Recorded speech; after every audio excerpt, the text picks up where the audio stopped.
Dito isso, vamos abrir a nossa Bíblia na carta de Paulo aos Gálatas. Carta de Paulo aos Gálatas, no capítulo 4.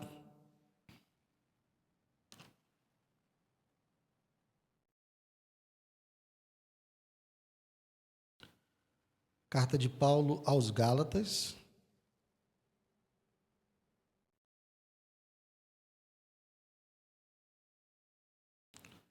capítulo 4.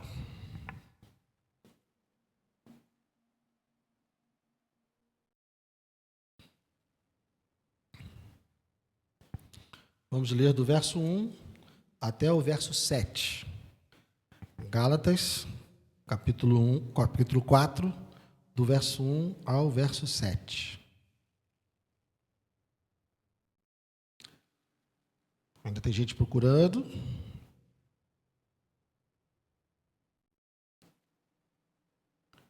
Gálatas, capítulo 4, do 1 ao 7. Diz assim: Digo, porém, o seguinte: durante o tempo em que o herdeiro é menor de idade, em nada difere de um escravo, mesmo sendo senhor de tudo, mas está sob tutores e curadores até o tempo pré-determinado pelo pai. Também nós, quando éramos menores, estávamos escravizados aos rudimentos do mundo. Mas quando chegou a plenitude do tempo, Deus enviou o seu Filho, nascido de mulher, nascido sob a lei, para resgatar os que estavam sob a lei, a fim de que recebêssemos a adoção de filhos.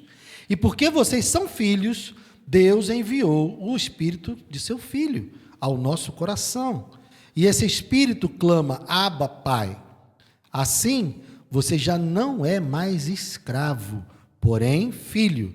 E sendo filho, também é herdeiro por Deus.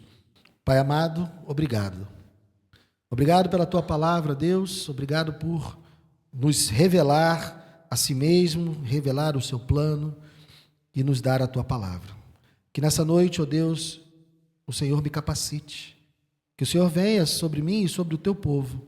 Que o teu Espírito esteja aqui sobre nós, falando, para que essa palavra se torne viva no nosso coração e que ela mude os nossos caminhos, mude os nossos pensamentos, molde, Senhor, a nossa vida.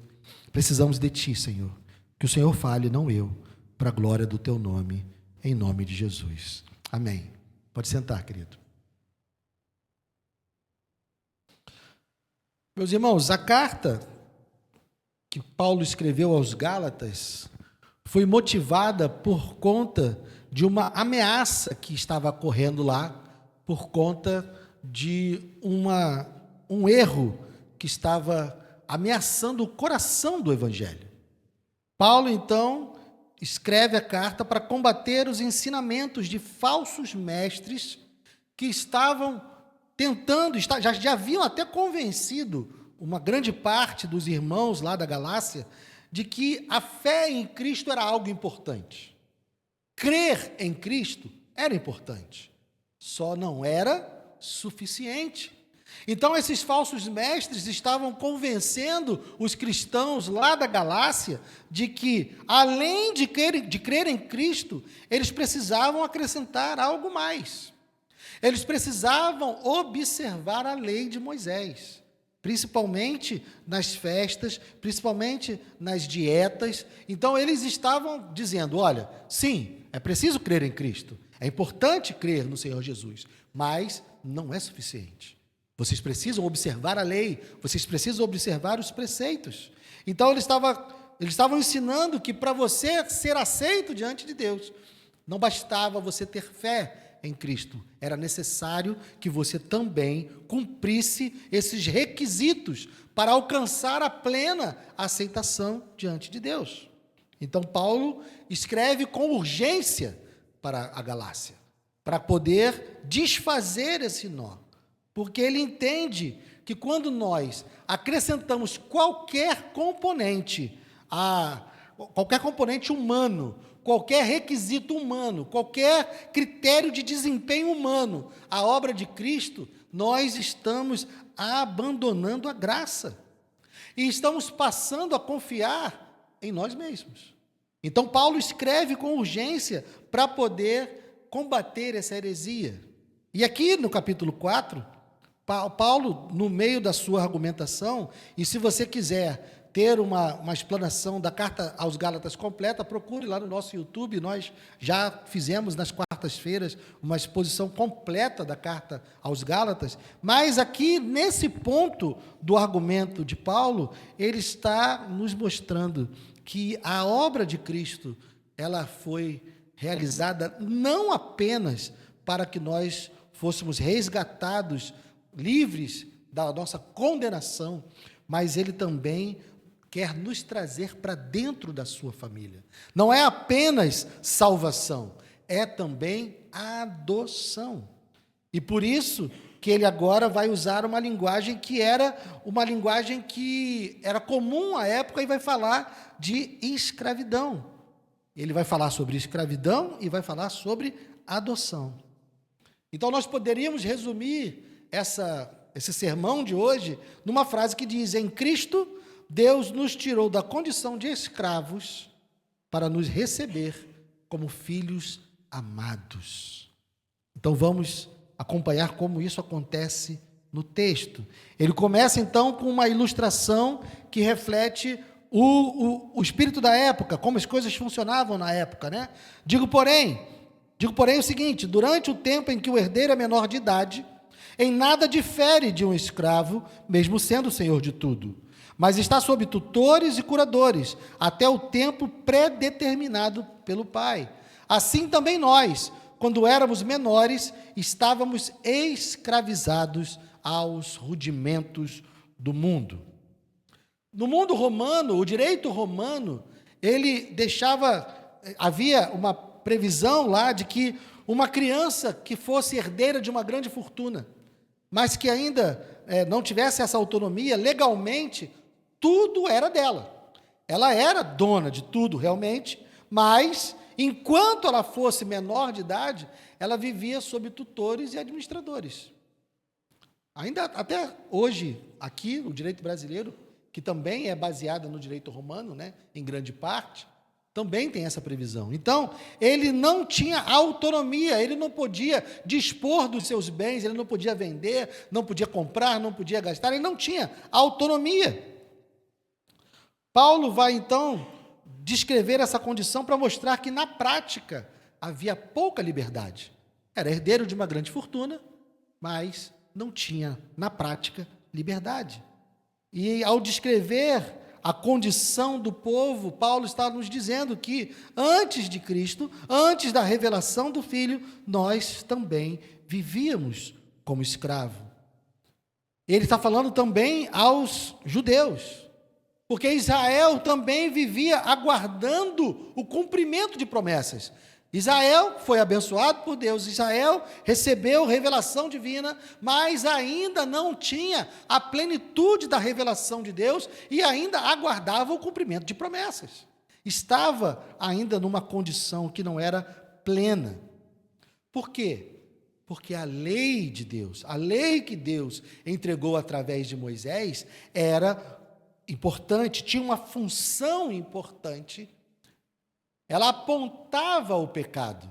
Através da lei, através da revelação do caráter de Deus na lei, através da revelação do padrão divino na lei, nós então descobrimos que éramos pecadores. Essa era a função da lei. A lei apontava para o pecado, a lei preparava o caminho para o Messias, mas a lei por si só, ela funcionava apenas como um tutor. Volte um pouquinho no capítulo 3, verso 23. Mas, antes que viesse a fé, estávamos sob a tutela da lei e nela encerrados, para que essa fé, que no futuro haveria de ser revelada, de maneira que a lei se tornou nosso guardião, para nos conduzir a Cristo, a fim de que fôssemos justificados pela fé. Então, meus irmãos, a lei, ela tinha um papel de apontar para o nosso pecado, ela tinha o papel de nos revelar a nossa condição de pecadores. Olhando para a lei, olhando para o padrão divino, nossa constatação deveria ser: bom, se esse é o padrão de Deus, se é assim que eu preciso viver, então eu estou perdido. Então eu estou condenado. A lei não podia conceder a herança, a lei não podia produzir adoção, a lei não podia salvar. A lei nunca teve esse propósito, porque quando nós olhamos para a lei e constatamos que somos pecadores, constatamos que não conseguimos atingir o padrão de Deus, o que Paulo disse que ela nos conduz a Cristo. Então a lei nos revela o nosso pecado, nos revela a necessidade que nós tínhamos de um Salvador. Eu, por mim mesmo, não tenho como obedecer à lei. Eu, por mim mesmo, sou transgressor dessa lei. Então, a lei cumpria o papel de me revelar como um transgressor, como um pecador.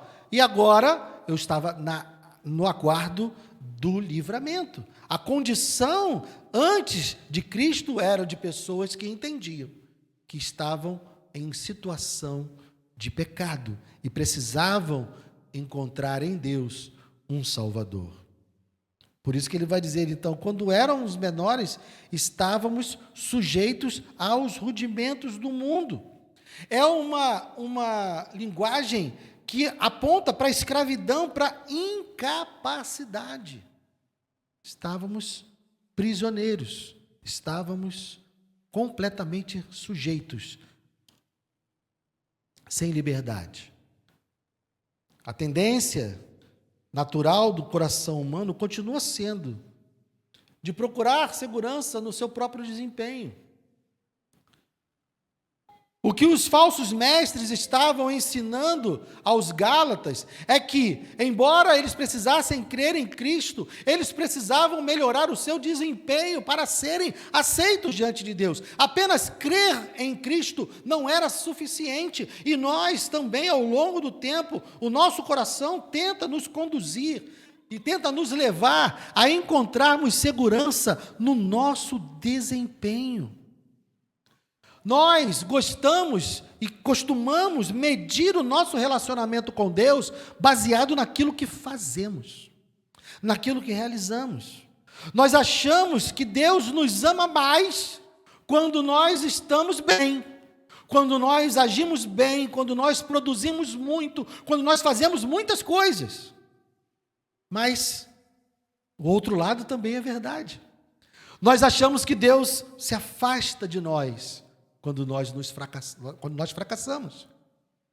O problema de nós acharmos que quando estamos bem, Deus nos ama mais, é porque quando nós não estamos bem, nós vamos pensar que Deus nos ama menos. Achamos que a nossa obediência é que nos torna aceitos diante de Deus. Somente se nós realizarmos coisas, somente se nós tivermos um bom desempenho, um bom rendimento, aí nós teremos então aceitação diante de Deus.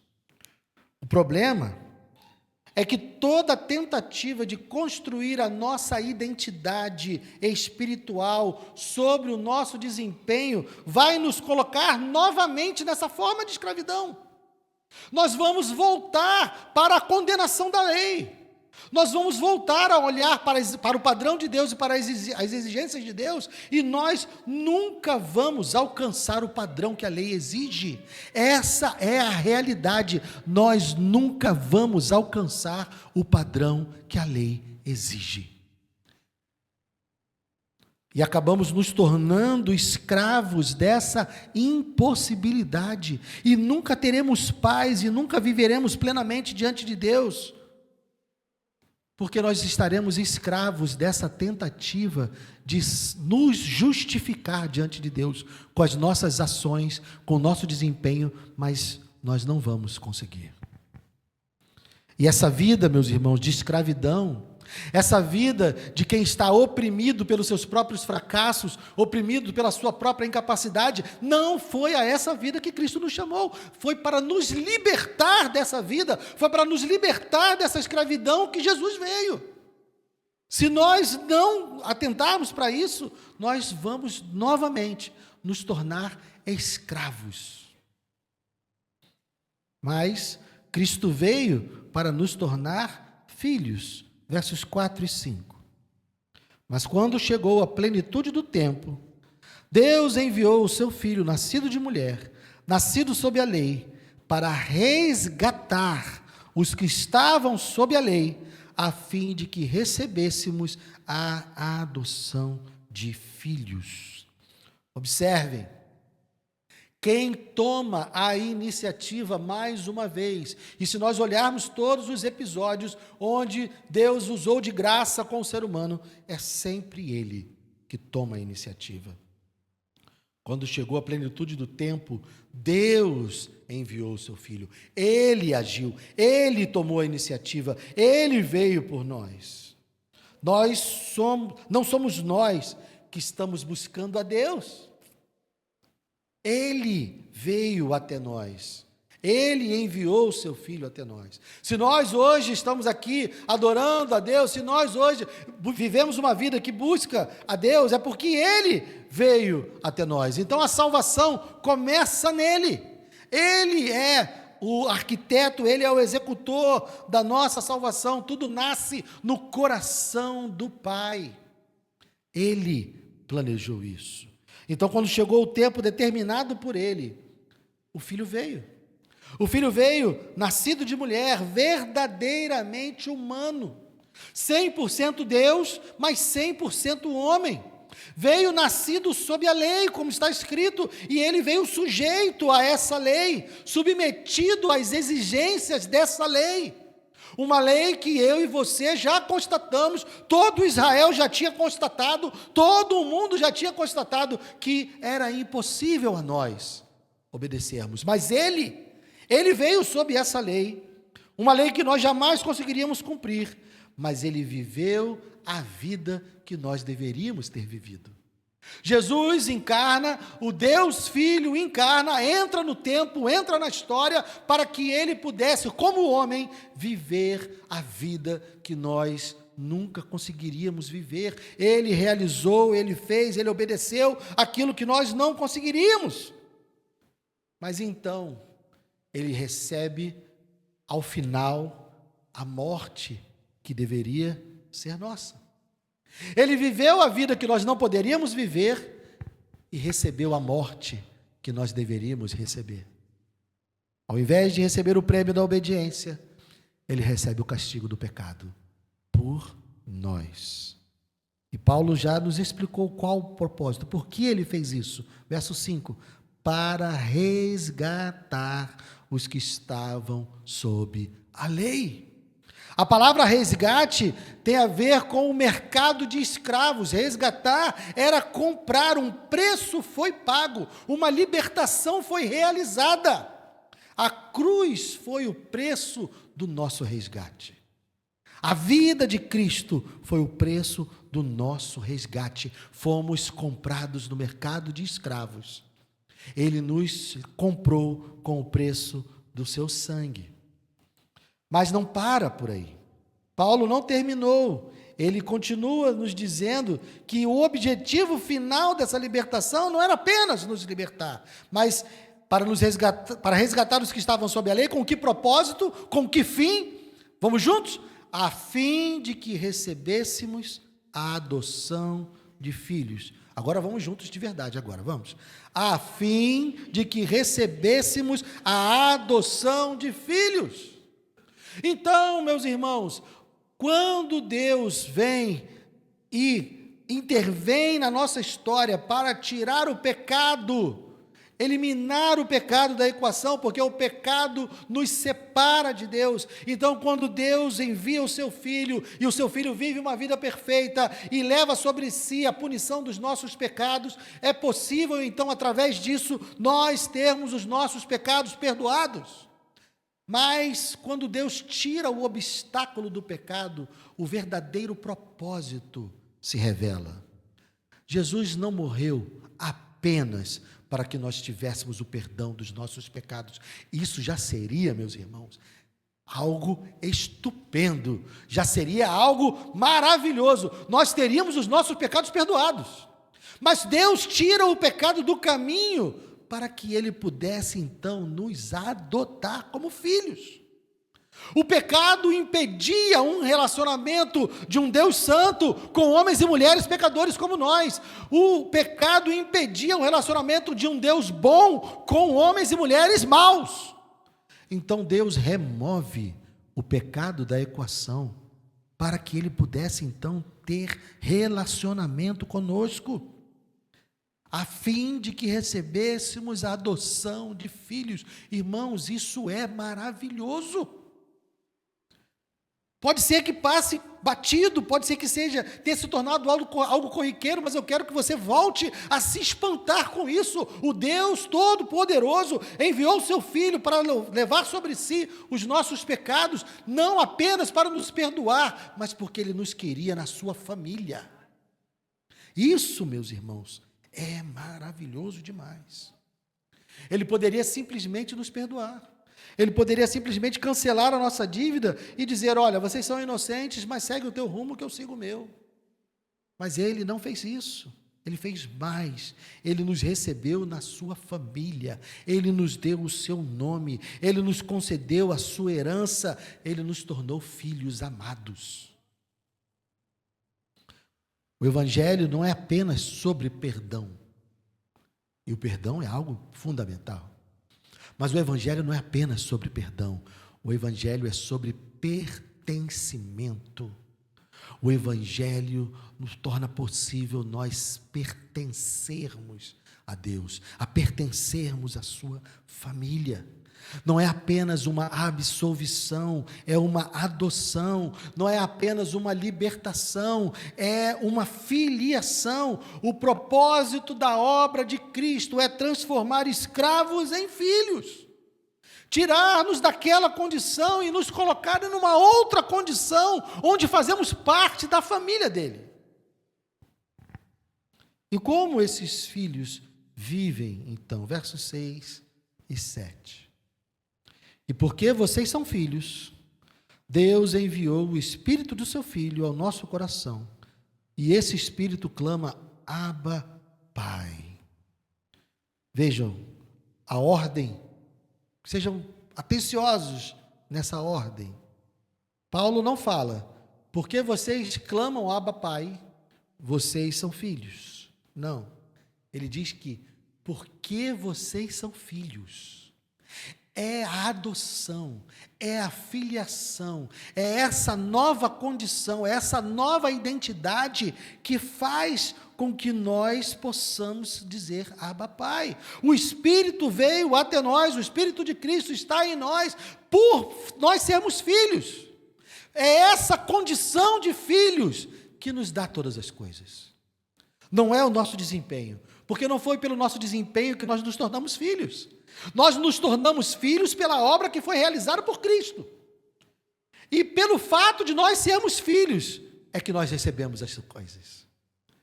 Então, é a condição de filho que torna possível nós podermos clamar Abba, Pai.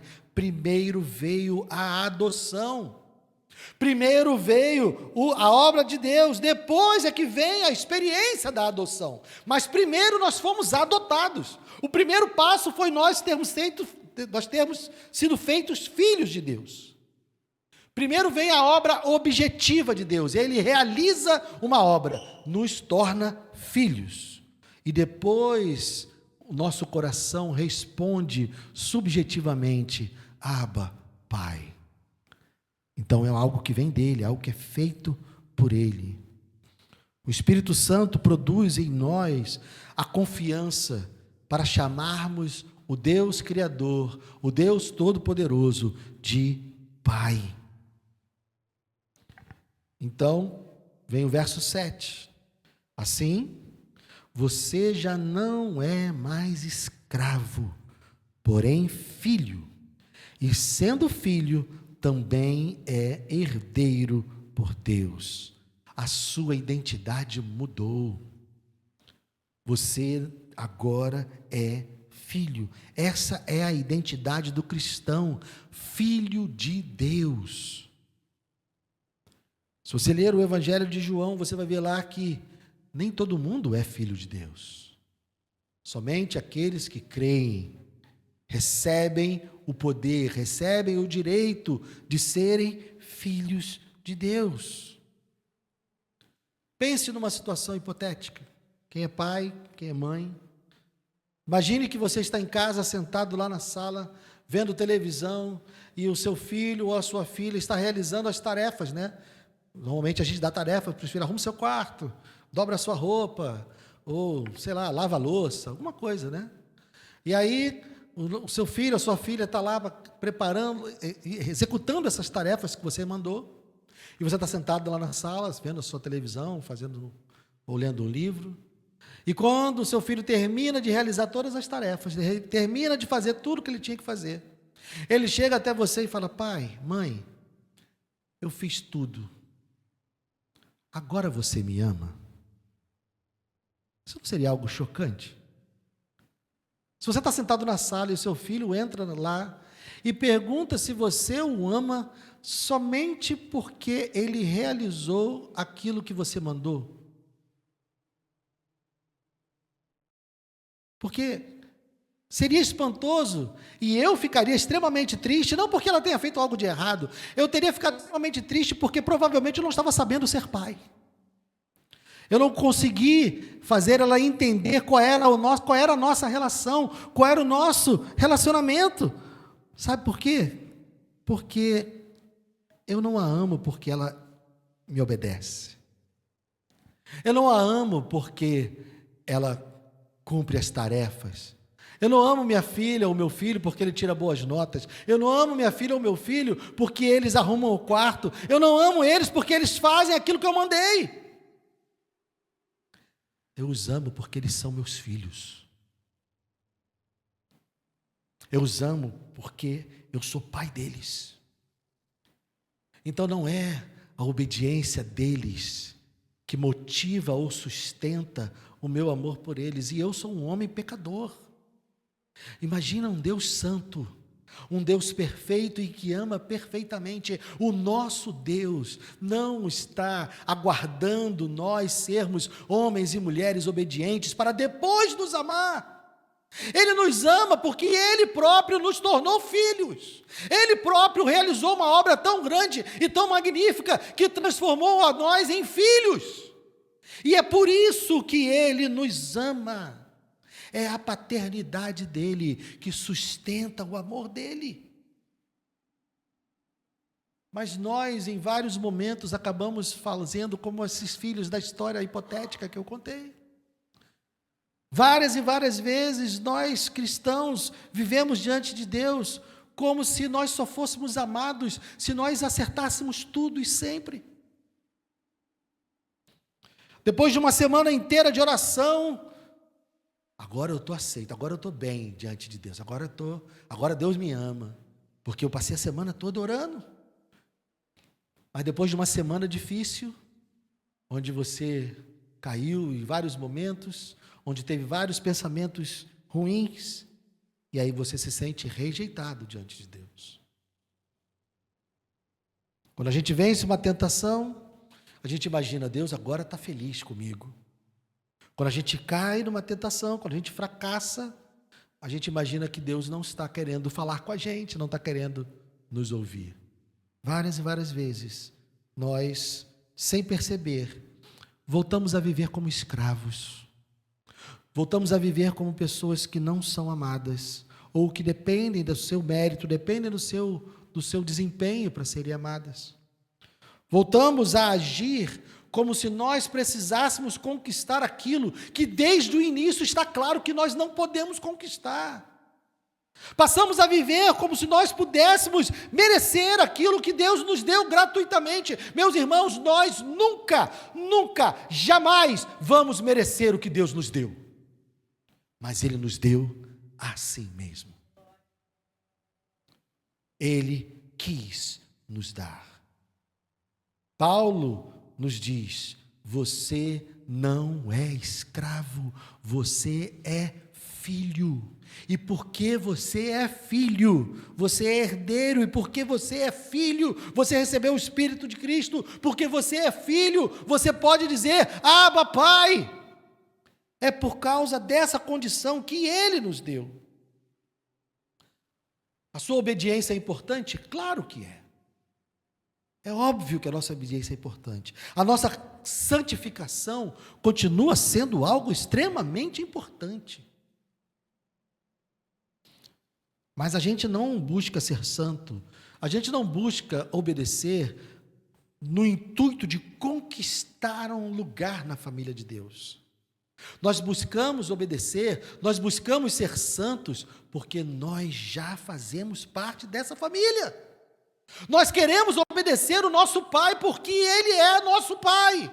Nós não queremos obedecer o nosso Pai para que Ele se torne o nosso Pai. Ele já é o nosso Pai, e foi Ele que realizou essa obra.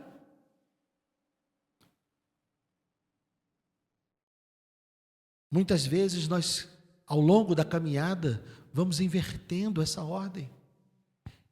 E somos enganados pelo nosso próprio coração, porque, meus irmãos, não pensem que o diabo não continua agindo.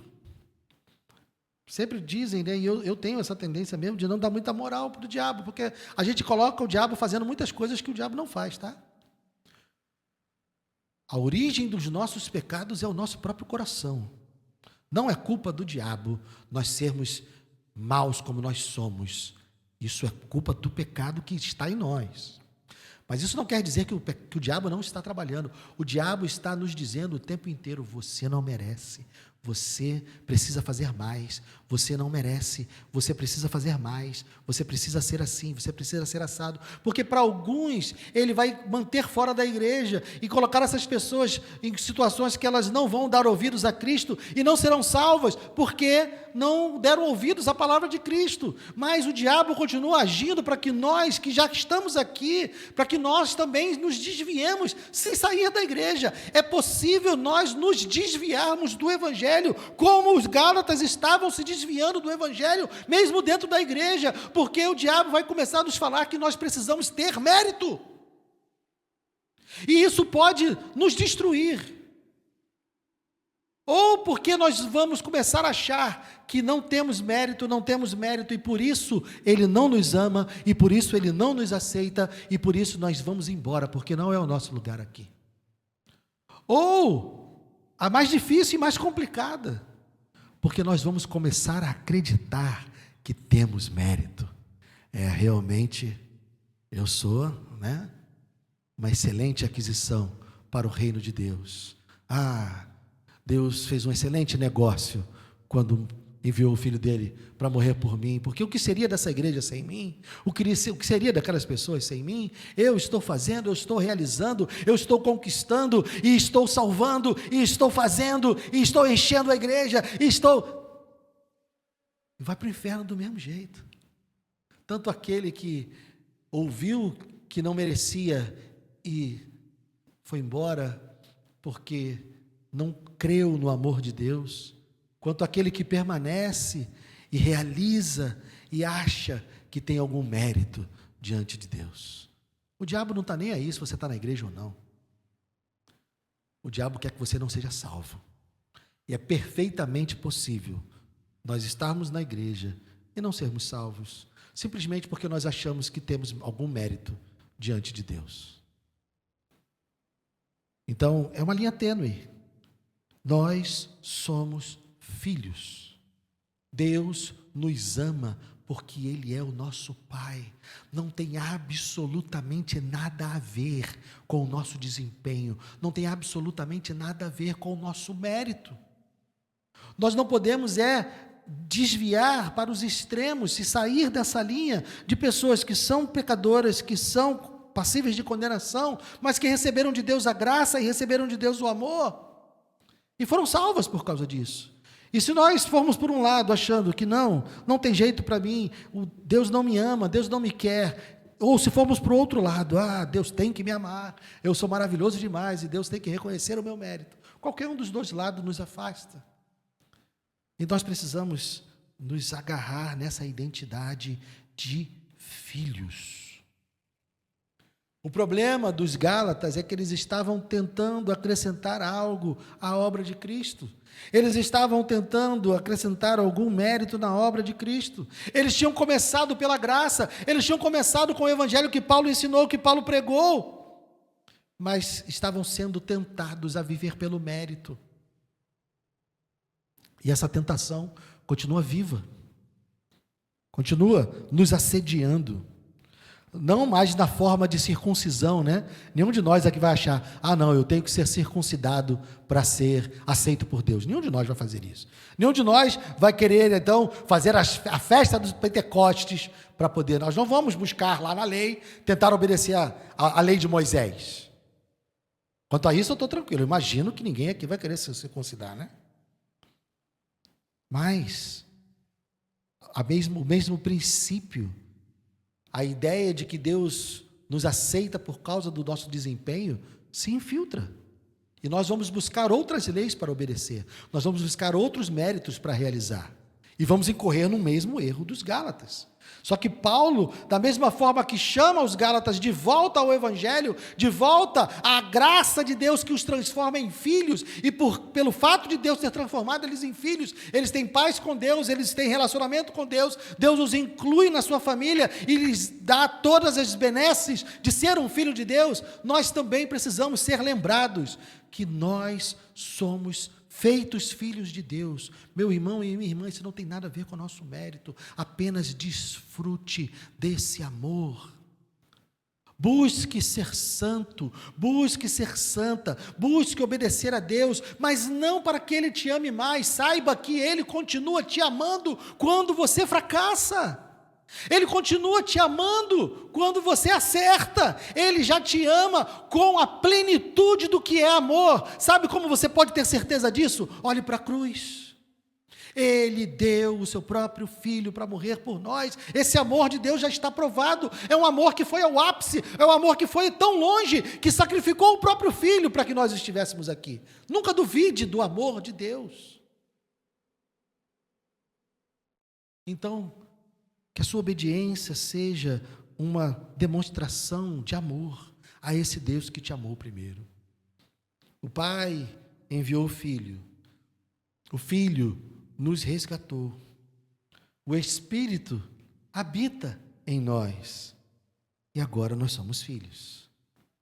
Filhos adotados, filhos amados, filhos que podem olhar para esse Deus e dizer: meu paizinho.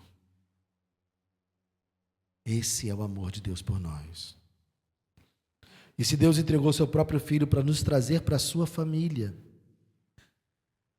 então nós podemos descansar nessa verdade. A nossa posição diante do Pai não depende da qualidade do nosso desempenho. De novo, busque obedecer, busque ser santo, lute com todas as suas forças para fazer a vontade de Deus e viver como Deus quer que a gente viva. Mas não pense que a sua salvação, que o seu lugar de filho, que o amor de Deus depende de você conseguir fazer isso perfeitamente. Ele nos amou quando nós ainda éramos pecadores. Amém? Vamos ficar de pé.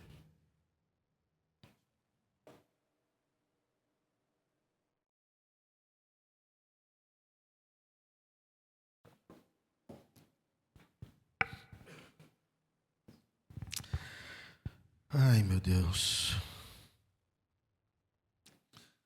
Muito obrigado por isso, Senhor. Peço perdão pelos meus pecados. Não fico confortável com os meus pecados. Não tenho prazer em transgredir a sua lei. Não tenho prazer em todo momento precisar me voltar para Ti, para pedir perdão. Não tenho prazer nisso. Eu quero ser melhor. Eu quero ser um filho melhor, eu quero ser obediente, eu quero ser santo, eu quero. Mas Deus, eu falho miseravelmente várias vezes. Obrigado, Senhor, por não condicionar o teu amor por mim ao meu desempenho.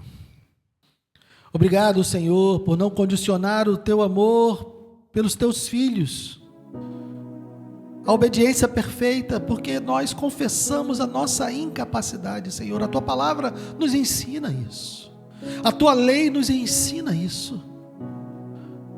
Foi para isso que a lei nos foi dada, para revelar a nossa total carência, a nossa total incompetência, a nossa total impotência diante do pecado. Por isso o Senhor veio até nós. Obrigado, Deus, obrigado, Senhor, por vir até nós e nos dar aquilo que nós não podemos comprar, nos dar aquilo que nós não temos como merecer, um amor incondicional, um amor que nos transforma em filhos, um amor que perdoa os nossos pecados e nos inclui na sua família, e nos dá a herança, e nos diz que somos co-herdeiros com Cristo. Meu Deus, isso é maravilhoso demais, Senhor. Não deixe que o nosso coração embote o brilho dessa verdade, que nós possamos acordar e dormir sempre com os olhos felizes, alegres, brilhantes, aleluia, porque nós somos teus filhos, e não foi por nada que nós fizemos que nós nos tornamos filhos, e não será por nada que nós deixamos de fazer que nós deixaremos de ser filhos. Que essa verdade nos sustente, que essa verdade nos fortaleça, que essa verdade nos leve a buscar santidade, que essa verdade nos leve a buscar obediência. Livra, Senhor, o nosso coração de dar ouvidos a mentiras que nos dizem que por esse amor ser incondicional, nós podemos viver de qualquer maneira, podemos fazer qualquer coisa. Livra-nos das mentiras de Satanás sendo ditas nos nossos ouvidos. Que nós estejamos com os ouvidos atentos ao teu Espírito que o Senhor colocou dentro de nós, pelo fato de nós sermos filhos. Por sermos filhos, recebemos o Espírito do Filho. Aleluia. Então que nós passemos a dar ouvidos à voz do Espírito. Aleluia. Obrigado por esse amor, meu Deus. Obrigado pela salvação. Oh Deus, se há irmãos aqui entre nós, se há pessoas aqui entre nós, que independente do tempo que estejam caminhando na igreja, que até hoje achavam que o relacionamento contigo era pelo mérito, era pelo desempenho, que o Senhor quebre essas mentiras no coração deles, Senhor. Se há entre nós aqueles que ainda não confessaram os seus pecados e que ainda não podem desfrutar desse amor, ó Deus, que o Senhor tire agora as escamas dos seus olhos e que eles possam te ver como nós vemos, que eles possam saber que são amados como nós somos, que eles possam saber que a tua salvação ainda está disponível e o Senhor ainda está com as mãos estendidas para incluí-los na família, e eles serão feitos filhos de Deus pela fé no Filho e na obra da cruz. Salve, Senhor, salve aqueles que já caminham há muito tempo, salve, Senhor, aqueles que entraram aqui pela primeira vez, salve, Senhor. Salve-nos de nós mesmos, salve-nos da nossa busca por méritos, liberta-nos, Senhor, da escravidão, definitivamente, e que nós possamos viver como filhos. Obrigado, Senhor, te louvamos, te agradecemos, em nome de Jesus, amém.